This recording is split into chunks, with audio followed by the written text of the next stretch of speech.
সুপ্রিয় দর্শক শ্রোতা, আন্তর্জাতিক সংবাদে আপনাকে স্বাগত। প্রথমে থাকবে সংবাদ শিরোনাম, পরে বিস্তারিত। ইসরায়েল আবার আগ্রাসন চালার আরো কঠোর চপেটাঘাত খাবে, ইরানের হুঙ্কার। আরো বিস্তারিত জানিয়ে দেব। ট্রাম্প পুতিনের ফোন আলাপের পর ইউক্রেনের রেকর্ড সংখ্যক ড্রোন হামলা রাশিয়ার। এদিকে আবারও মার্কিন ঘাঁটিতে ভয়াবহ ড্রোন হামলা। ফোর্দো পারমাণবিক স্থাপনা মার্কিন হামলা নিয়ে নতুন তথ্য দিল ইরান। অনলাইন যুদ্ধ চলছে, সাইবার হামলায় অচল ইসরায়েলের সামরিক কারখানা। এদিকে গাজায় হিরোশিমার চেয়ে 6 গুণ শক্তিশালী বোমা ফেলেছে ইসরায়েল। ইরানে যে হামলা ইসরায়েলের প্রযুক্তির মেরুদণ্ড ধ্বংস হয়ে গিয়েছে। এবং সর্বশেষে জানিয়ে দিব, ইরান আরো বিধ্বংসী হয়ে উঠতে পারে আশঙ্কা মার্কিন বিশেষজ্ঞদের। এতক্ষণ শুনছিলেন সংবাদ শিরোনাম, বিস্তারিত। তবে তার আগে অনুরোধ থাকবে এই ভিডিওতে একটি লাইক দিন এবং কমেন্টস করে জানিয়ে দিন আপনি কোন জেলা থেকে বা কোথা থেকে আমাদের সাথে যুক্ত রয়েছেন, এবং সংবাদের সর্বশেষ গুরুত্বপূর্ণ আপডেট পেতে চ্যানেলটি সাবস্ক্রাইব করে আমাদের সঙ্গেই থাকুন। ধন্যবাদ। ইসরায়েল আবার আগ্রাসন চালালে আরো কঠোর চপেটাঘাত খাবে, ইরানের হুঙ্কার। ইরানের সশস্ত্র বাহিনী chief of staff general Abdur Rahim মুসাবি হুঁশিয়ারি উচ্চারণ করে বলেছেন, ইসরায়েল যদি আবার কোনো আগ্রাসন চালায় তাহলে তারা আগের চেয়েও কঠিন চপেটাঘাত খাবে। লেবাননের আল মাদিন টিভি চ্যানেলকে দেওয়া সাক্ষাৎকারে তিনি জোর দিয়ে বলেন, গত মাসের ইসরায়েলি মার্কিন হামলার জবাবে ইরানের সশস্ত্র বাহিনী তাদের সব সামর্থ্য ব্যবহার করেনি। মুসাবি বলেন, ইসরায়েল ইরানের বিরুদ্ধে সাম্প্রতিক আগ্রাসন একটি বড় পরাজয় বরণ করেছে এবং আমরা সতর্ক করে দিচ্ছি যে যদি তারা এই ধরনের কোনো ভুল আবার করে তাহলে ইরানের জনগণ এবং সশস্ত্র বাহিনীর কাছ থেকে তারা আরো কঠোর চপেটাঘাত খাবে। তিনি উল্লেখ করেন, ইসরায়েল এবং তার মিত্ররা বহু বছর ধরে ইসরায়েলি প্রজাতন্ত্র ইরানকে আঘাত করার জন্য প্রস্তুতি নিচ্ছে। শত্রু পারমাণবিক ইস্যুকে অজুহাত হিসেবে ব্যবহার করে ইসলামিক প্রজাতন্ত্রিক টার্গেট করছে এবং দেশটিতে বিভক্ত করার চক্রান্ত করছে। গত 13 জন ইসরায়েল প্রকাশ্য আগ্রাসন চালিয়ে ইরানের বহু উচ্চপদস্থ সামরিক কমান্ডার, পরমাণু বিজ্ঞানী এবং সাধারণ নাগরিকদের হত্যার মাধ্যমে যুদ্ধ শুরু হয়। এর এক সপ্তাহ পর যুক্তরাষ্ট্র সংঘাতে জড়িয়ে পড়ে তারা ইরানের 3টি পারমাণবিক স্থাপনায় বোমাবর্ষণ করে, যা ছিল জাতিসংঘের সনদ, আন্তর্জাতিক আইন এবং পরমাণু অস্ত্র বিস্তার রোধ চুক্তি এনটিপির চরম লঙ্ঘন। জবাবে ইরানি সশস্ত্র বাহিনী ইসরায়েল অধিকৃত ভূখণ্ডে এবং কাতারে অবস্থিত আমেরিকার ওয়াইদুদ ঘাঁটিতে হামলা চালায়। ইরান তার সফল প্রতিশোধমূলক হামলার মাধ্যমে 24 জন ইসরায়েল এবং যুক্তরাষ্ট্রের অবৈধ আগ্রাসন বন্ধ করতে সক্ষম হয়। জেনারেল মুসাবি বলেন, ইসরায়েলি বাহিনী নিজেদের সংগঠিত করার সুযোগ থেকে বাধ্য হয়ে যুদ্ধবিরতির অনুরোধ জানিয়েছিল। তিনি হুঁশিয়ারি দিয়ে বলেন, যদি আমরা একটি নতুন পর্যায়ে প্রবেশ করি এবং যুদ্ধ দীর্ঘস্থায়ী হয় তাহলে ইসরায়েলি দখলদাররা ইরানের সেই সামর্থ্যগুলো প্রত্যক্ষ করবে যা এখনো ব্যবহার করেনি। শেষে তিনি জোর দিয়ে বলেন, তেহরান ফিলিস্তিন তার জনগণের প্রতি সমর্থন সহ তার মৌলিক নীতিগুলোর কোনটি থেকেই পিছপা হবে না। সূত্র বা স্টোরে। ট্রাম্প পুতিনের ফোন আলাপের পর ইউক্রেনের রেকর্ড সংখ্যক ড্রোন হামলা রাশিয়ার।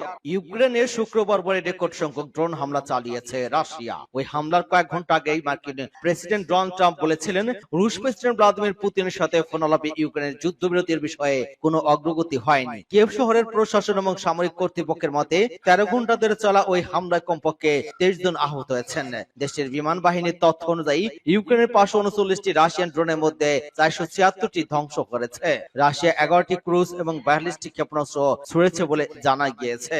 শুক্রবার পরে শহর জুড়ে বিস্ফোরণ, ড্রোনের শব্দ শোনা যাওয়ার পর হাজার হাজার বাসিন্দা রাত কাটিয়েছেন বিভিন্ন আশ্রয় কেন্দ্র সহ মেট্রো এবং স্টেশন, আন্ডারগ্রাউন্ড পার্কিং লটে। ইউক্রেনের পররাষ্ট্রমন্ত্রী আন্দ্রি সিবিয়া বলেছেন, কিয়েভে এক ভয়াবহ ও নির্গম রাত গেল, এখন পর্যন্ত সবচেয়ে খারাপ রাতগুলোর মধ্যে একটি। ইউক্রেনের প্রেসিডেন্ট ভলোদিমির জেলেনস্কি একে ইউক্রেনের দেখা সবচেয়ে বড় আকারের বিমান হামলার মধ্যে একটি বলে অভিহিত করেছেন।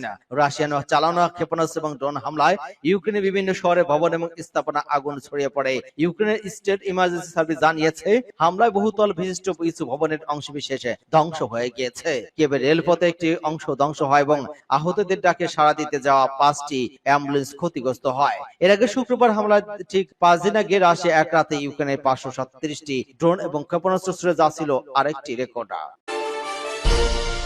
আবারও মার্কিন সেনাদের উপর ড্রোন হামলা। ইরাকি বিমানবন্দরের কাছে মার্কিন সেনাদের আবাসস্থলে ড্রোন হামলা হয়েছে, তবে সেটি লক্ষ্যবস্তুতে আঘাত হানার আগে বোমাবাজিত করা হয়। নিরাপত্তা সূত্র বিষয়টি নিশ্চিত করেছে। রাতে আরাবিল বিমানবন্দরের কাছে একটি ড্রোন আটক করা হয়। সেখানে ইরাকের স্বায়ত্তশাসিত কুর্দিস্তান অঞ্চলে মার্কিন নেতাদের জেহাদি বিরোধী জোটের সেনারা অবস্থান করছেন। কুর্দি নিরাপত্তা বাহিনী জানিয়েছে, রাত 9টা 58 আরবিল আন্তর্জাতিক বিমানবন্দরের কাছে একটি বিস্ফোরক ভর্তি ড্রোন ভূপাতিত করা হয়, তবে কোনো হতাহত বা ক্ষয়ক্ষতি হয়। বাহিনী আন্তর্জাতিক জিহাদি বিরোধী জোটের সামরিক ঘাঁটি সহ আরবির বিমানবন্দরের পূর্ববর্তী বছরগুলোতে বারবার রকেট এবং ড্রোন হামলা হয়েছিল। ইরানের সঙ্গে ইসরায়েলের যুক্তরাষ্ট্রের সংঘাত ঘিরে ইরাকে মার্কিন ঘাঁটিগুলো নতুন করে আক্রমণ শুরু হয়। এই ধারাবাহিকতার সর্বশেষ হামলাটি হলো একজন মার্কিন প্রতিরক্ষা কর্মকর্তা এএফপি কে বলেছেন, আরবিল বিমান ঘাঁটির বাইরে একদিকে ইউএফবি থেকে বিস্ফোরণের ঘটনা আমরা অবগত। ঘটনায় তদন্তাধীন সকল মার্কিন কর্মীর খোঁজ নেওয়া হয়েছে এবং কালি এলাকায় ঘাঁটি বা মার্কিন সম্পদের কোনো আঘাত বা ক্ষতি হয়নি। বিমানবন্দরে অন্তর্বর্তীকালীন পরিচালক ডোনা তৌফিক এএফপি কে বলেছেন, ড্রোন হামলার ফলে নিরাপত্তা ব্যবস্থা জনিত কারণে কেবল একটি ফ্লাইট সামান্য বিলম্বিত হয়েছে। বর্তমান বিমানবন্দরটি সম্পূর্ণ নিরাপদ। এদিকে ড্রোন হামলাকে দায় স্বীকার করেনি। বিগত দিনগুলিতে ইরাকের বিভিন্ন স্থানে ড্রোন এবং রকেট হামলার খবর পাওয়া গেছে। এর বেশিরভাগই খোলা জায়গায় আঘাত হানে। হামলাকারীদের এখনো নিশ্চিতভাবে শনাক্ত করা যায় না। ফোর্দো পারমাণবিক স্থাপনায় মার্কিন হামলা নিয়ে নতুন তথ্য দিল ইরান। ইরানের অন্যতম প্রধান ফোর্দো পারমাণবিক স্থাপনায় যুক্তরাষ্ট্রের সামরিক বাহিনীর B-2 বোমারু বিমান ব্যবহার করে চালানো বোমা হামলায় গুরুতর ক্ষয়ক্ষতি হয়েছে বলে স্বীকার করেছেন দেশটির পররাষ্ট্রমন্ত্রী আব্বাস আরাগচি। মঙ্গলবার মার্কিন সংবাদ মাধ্যম CBS নিউজকে দেয়া এক সাক্ষাৎকারে ফোর্দো পারমাণবিক স্থাপনায় ক্ষয়ক্ষতির নতুন ওই তথ্য জানিয়েছেন তিনি। আরাগচি বলেন, ফোর্দো আসলে কি ঘটেছে সঠিকভাবে কেউ জানেন না, তবে এখন পর্যন্ত আমরা জেনেছি তা হলো সেখানকার স্থাপনাগুলো গুরুতর এবং ব্যাপকভাবে ক্ষতিগ্রস্ত হয়েছে। তিনি বলেছেন, ইসলামী প্রজাতন্ত্র ইরানের পারমাণবিক শক্তি সংস্থা বর্তমানে ওই স্থাপনার ক্ষয়ক্ষতি মূল্যায়ন এবং বিশ্লেষণ করছে। এই কাজ শেষে সরকারের কাছে প্রতিবেদন জমা দেওয়া হবে। সাক্ষাৎকারে আব্বাস আরাগচি বলেছেন, ইরানের পারমাণবিক শক্তি এবং শান্তিপূর্ণ পারমাণবিক শিল্পকে আরো এগিয়ে নেওয়ার দৃঢ় সংকল্প কেবল সামরিক আগ্রাসনের মাধ্যমে ধ্বংস করা যাবে না। তেহরানের শীর্ষ এবং কূটনীতিক বলেন, বোমা হামলার মাধ্যমে কেউ শান্তিপূর্ণ ইউরেনিয়াম সমৃদ্ধ করে প্রযুক্তি এবং বিজ্ঞানকে ধ্বংস করতে পারে না। যুক্তরাষ্ট্র সরকারের গোপন গোয়েন্দা তথ্যের বিষয়ে অবগত অন্তত 4 কর্মকর্তার বরাতে গত রোববার মার্কিন সংবাদ মাধ্যম ওয়াশিংটন পোস্টের এক প্রতিবেদনে বলা হয়, ফোর্দো পারমাণবিক স্থাপনায় মার্কিন হামলায় ক্ষয়ক্ষতির মূল্যায়নকারী কর্মকর্তাদের ফোনালাপে আড়িপেতে তথ্য সংগ্রহ করছেন যুক্তরাষ্ট্রের গোয়েন্দারা। সেই তথ্যের ভিত্তিতে মার্কিন গোয়েন্দারা বলেছেন, যুক্তরাষ্ট্রের হামলায় তেহরানের পারমাণবিক কর্মসূচি ক্ষয়ক্ষতির পরিমাণ কম করে দেখানোর চেষ্টা করেছেন ইরানি কর্মকর্তারা। গত 13 জুন বিনা উস্কানিতে ইরানের বিরুদ্ধে যুদ্ধ শুরু করে ইসরায়েলের সামরিক বাহিনী। 12 দিন ধরে চলা ওই যুদ্ধে দেশটির পারমাণবিক স্থাপনায় সহ অন্যান্য অনেক সামরিক এবং বেসরকারি অবকাঠামো নিশানা করে ইসরায়েল। অনলাইন যুদ্ধ চলছে, সাইবার হামলায় অচল ইসরায়েলের সামরিক কারখানা। ইহুদিবাদী ইসরায়েলের বিরুদ্ধে অনলাইন যুদ্ধ চলছে। অবৈধ রাষ্ট্রদের সামরিক সরঞ্জাম প্রস্তুতকারী দুটি কারখানার বিরুদ্ধে সাইবার আক্রমণ চালিয়েছে প্রতিরোধপন্থী একটি activist group. Cyber support front এর সর্বশেষ সাইবার আক্রমণ চালানো হয়েছে দখলকৃত ফিলিস্তিনি অঞ্চলের সামরিক সরঞ্জাম প্রস্তুতকারী দুটি কারখানাকে লক্ষ্য করে। তাসনিম নিউজ এজেন্সির খবরে বলা হয়, বিজেএমটি এবং কারসু মেটাল কারখানায় অবকাঠামোর বিরুদ্ধে সাইবার হামলা চালানো হয়। এতে কারখানার দুটি উৎপাদন লাইন নিষ্ক্রিয় হয়ে যায় এবং 6টি টেরাবাইটের বেশি সংবেদনশীল এবং গোপন তথ্য চুরি হয়ে যায়। প্রকাশিত তথ্য অনুযায়ী জানা যায়, আমেরিকান এবং ইউরোপীয় কোম্পানিগুলো গাজায় গণহত্যার জন্য ব্যবহৃত গণবিধ্বংসী অস্ত্র তৈরিতে ইহুদিবাদী সরকারের সামরিক শিল্পকে সহযোগিতা করছে। সাইবার সাপোর্ট ফ্রন্ট এক বিবৃতিতে ঘোষণা করেছে, ইহুদিবাদী সরকার সেনাবাহিনীর জন্য সামরিক সরঞ্জাম প্রস্তুতকারী সব কোম্পানি এবং কারখানা সাইবার আক্রমণের বৈধ লক্ষ্যবস্তু। গাজায় হিরোশিমাতে 6 গুণ শক্তিশালী বোমা ফেলেছে ইসরায়েল। গাজা ধ্বংস করার জন্য ইসরায়েল হিরোশিমাতে 6 গুণ বেশি শক্তিশালী বোমা ফেলেছে বলে জানিয়েছেন ফিলিস্তিনি জাতিসংঘের বিশেষ দূত ফ্রান্সিসকো আলবানিজ। তিনি বলেছেন, গাজা ধ্বংস করার জন্য 85,000 টন বিস্ফোরক হিরোশিমা 6 গুণ শক্তিশালী নিক্ষেপ করেছে। এগুলো নিক্ষেপ করার জন্য ইসরায়েলকে অত্যাধুনিক অস্ত্র দিয়ে সজ্জিত করে অস্ত্র কোম্পানিগুলো প্রায় রেকর্ড মুনাফা অর্জন করেছে। গাজায় আধুনিক ইতিহাসের অন্যতম নিষ্ঠুর গণহত্যার জন্য ইসরায়েলই দায়ী। বৃহস্পতিবার জাতিসংঘ মানবাধিকার কাউন্সিলে ফিলিস্তিনের সার্বিক পরিস্থিতি নিয়ে সর্বশেষ প্রতিবেদনে উপস্থাপন করে তিনি এসব কথা বলেন। খবর আল জাজিরার। ফ্রান্সিসকো আলবানিজ ফিলিস্তিনি ভূখণ্ডে মার্কিন ইসরায়েলে পরিচালিত তথাকথিত গাজা হিউম্যানিটেরিয়ান ফাউন্ডেশনকে একটি মৃত্যুপাত বা ক্ষুধার্ত বোমা বর্ষণকারী খিনুকা জনগোষ্ঠীকে হত্যা বা পালিয়ে থেকে দিতে বাধ্য করার জন্য তৈরি করা হয়েছে। তিনি বলেন, অধিকৃত ফিলিস্তিনি ভূখণ্ডের পরিস্থিতি ভয়াবহ। সরকারি পরিসংখ্যানে 2 লাখের বেশি ফিলিস্তিনি নিহত বা আহত হয়েছেন, তবে শীর্ষস্থানীয় স্বাস্থ্য বিশেষজ্ঞরা অনুমান করেন প্রকৃত মৃত্যুর সংখ্যা অনেক বেশি। ইরানে যে হামলা ইসরায়েলের প্রযুক্তির মেরুদণ্ড ধ্বংস হয়ে গিয়েছে। ইরানের ক্ষেপণাস্ত্র হামলায় তেল আবিবের দক্ষিণে রিহেবেত শহরে ইসরায়েলের বিখ্যাত সামরিক সংশ্লিষ্ট গবেষণাগার বাইসমান ইনস্টিটিউট অফ সায়েন্স পুরোপুরি ধ্বংস হয়ে গিয়েছে। ইরানের সরকারি টেলিভিশন চ্যানেলে এক প্রেস টিভির এক প্রতিবেদনে বলা হয়, সামরিক শিল্প কমপ্লেক্সের সঙ্গে নির্বিড়ভাবে প্রযুক্ত ইসরায়েলি শাসন ব্যবস্থার বৈজ্ঞানিক এবং সামরিক গবেষণার মূল ভিত্তি হিসেবে গড়ে ওঠা ওই প্রতিষ্ঠানটি এখন কার্যত অচল এবং বিধ্বস্ত। ইসরায়েলি সংবাদদাতার তথ্য অনুসারে ইরানের সুনির্দিষ্ট এক হামলাকে ভুল করে আক্রমণ হিসেবে দেখা হচ্ছে না, বরং এর লক্ষ্য ছিল পদার্থবিদ্যা, বায়োটেকনোলজি এবং কৃত্রিম বুদ্ধিমত্তা সহ সামরিক গবেষণাগার গুরুত্বপূর্ণ ওই কেন্দ্রটি গুড়িয়ে দেওয়া।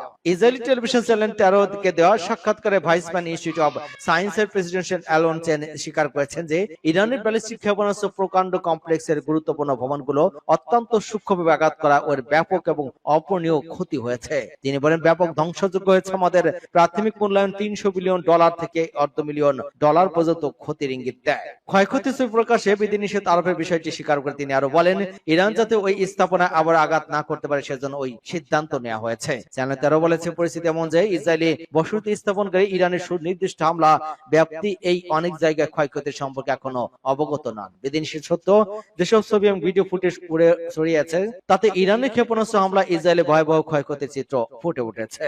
গত 15 জন ইরানের ব্যালিস্টিক ক্ষেপণাস্ত্র হামলায় ইরান আরো বিধ্বংসী হয়ে উঠতে পারে আশঙ্কা মার্কিন বিশেষজ্ঞদের।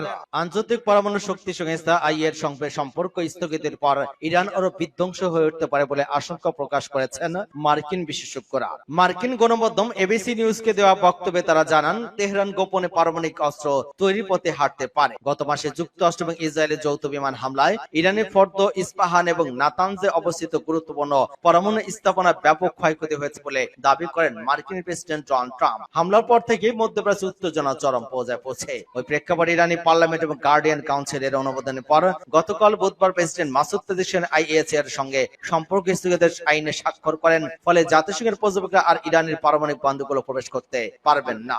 এবিসি নিউজের প্রতিবেদন বিশেষজ্ঞরা ইরানের এই পদক্ষেপ বিভাজন করে উল্লেখ করেছেন, আন্তর্জাতিক পর্যবেক্ষণ ছাড়া ইরান হয়তো গোপনে পরমাণুস্ত্র কর্মসূচি জোরদার করতে পারে। এছাড়া পরমাণুস্ত্র বিস্তার রোধে স্বাক্ষরিত আন্তর্জাতিক চুক্তি এনপিটিকে থেকেও তেহরান সরে আসতে পারে বলে ধারণা করা হচ্ছে।